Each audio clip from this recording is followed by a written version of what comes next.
And we come here to launch what we are calling Azimio la Umoja,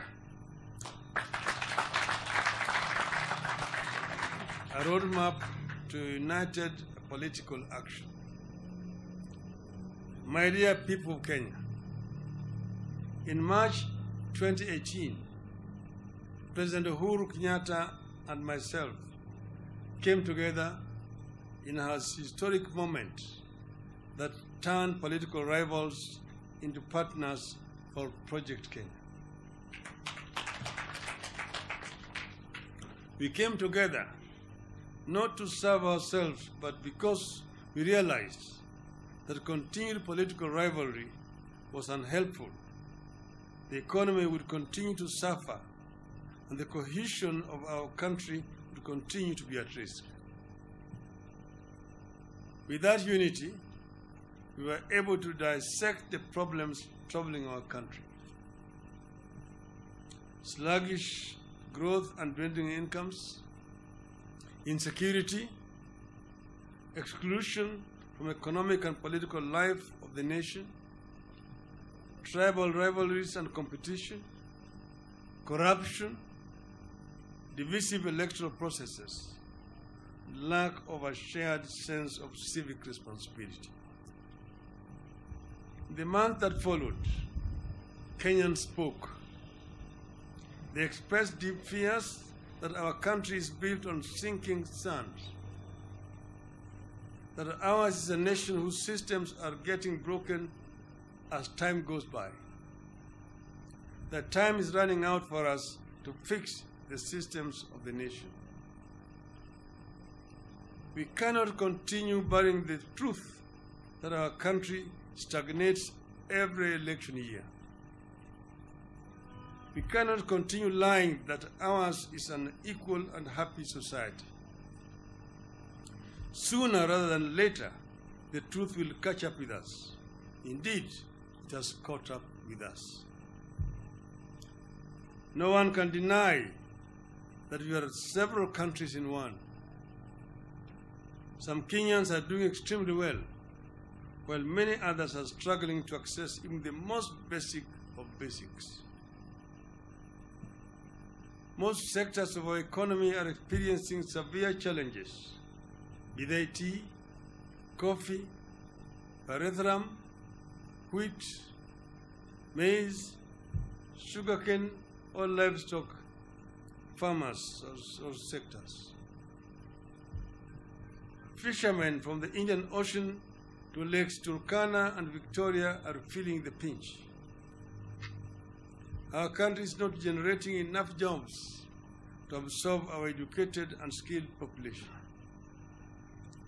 There can be no doubt that this country needs a massive investment in sectors like manufacturing, agriculture, infrastructure, healthcare infrastructure, and information technology to create wealth and employment for our people.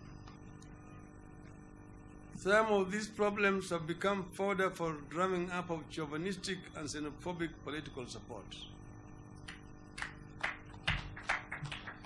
As we head into the 2022, these problems have become tools for emotional and irrational appeals. A section of leaders is taking advantage of rather than address the problems. It is clear that these problems will persist well beyond 2022 unless we begin addressing them today. Our country needs a coherent plan to recast and implement our long-term development plans as contained in the Vision 2030. There can be no denying that the country needs to promote and protect the small-scale businesses, like the types resident in Gikomba and similar markets, from unfair competition by foreigners. We equally need to address the issue of punitive taxation so that we promote, not punish, investment. Kenya needs a fair and transparent tax regime backed by a clean and efficient public service. We need to build a nation where leaders exist to serve people and not to lord over them. A nation where meritocracy shall replace mediocrity and nepotism. And a country with zero tolerance to corruption. We must start talking about how to ensure elections are not about government but governance. The journey we start today is intended to create the political and ideological unity that we require to confront the problems afflicting our people. We are coming together with a political and governance framework that ensures our economy works for each and every one of our citizens. We believe that to address the problems afflicting our people in a sustainable manner, we must bring the diversity of our people, their leaders, and their problems onto one table and embark on a systematic and transparent search for solutions as equal stakeholders in Kenya's future.